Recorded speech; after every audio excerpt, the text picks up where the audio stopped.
I was once in an auditorium and there was a performer who was performing probably on sitar. I think it was a modern version of Veena that had his guitar customized into the form of Veena. Veena, if you happen to know, there's two pots to amplify the sounds, and this is, I think, around 2009, and he was representing an organization known as SPIC-MACAY, SPIC-MACAY, Society for Promotion of Indian Culture among Youths.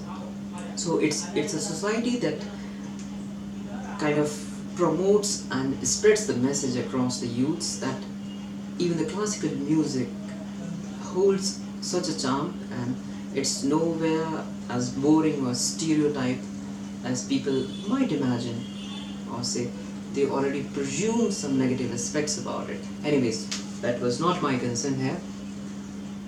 Now, he was performing right in front of us on the stage.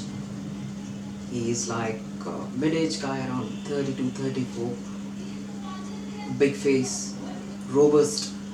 The one thing that attracted towards him, and I still remember, he had a great voice. Seriously, great in performing, the music art, and apart from that, a voice that truly resonated through the audience. It was such an influential voice, and he spake with such an eloquence that even the words would fall short of it.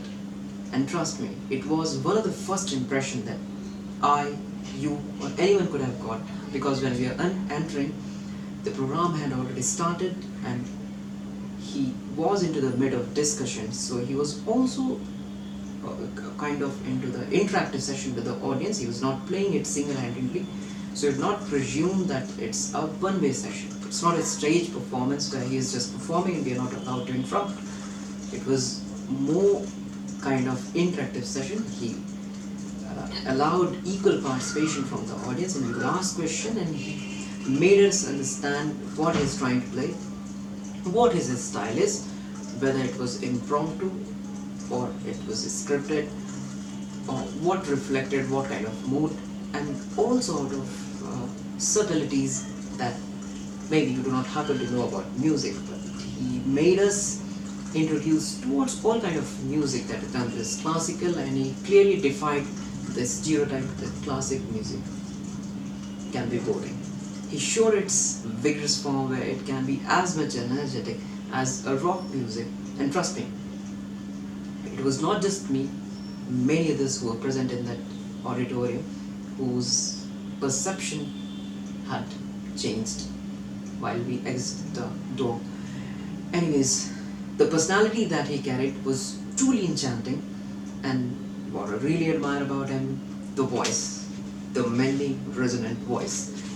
This is something that many of us would have never explored or tried to dig deeper into our true potential of lower frequency voice. We keep ignoring our power of diaphragm and the true manly voice that you can actually make, and keep making that youth sound that maybe you think is the right thing for you to do. But trust me, if you start concentrating on your voice and how you sound, you'll feel that most of the times you're truly ignoring your potential and not letting the true voice of you come out.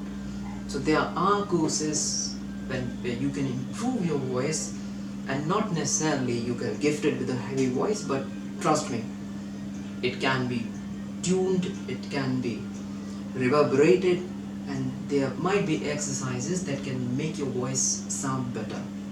It's not necessarily to just yell out at the mix from your throat. Probably you will hurt your sound box. That's what we do, right? When we try to speak louder, you are in front of the audience and they say like this, maybe a bit louder. What you do is just put the stress on your throat, and there it is, the sore throat next day, and you say, I just cannot speak louder than that. But trust me, there are other ways to make yourself louder. Use the power of diaphragm. That's where the magic happens.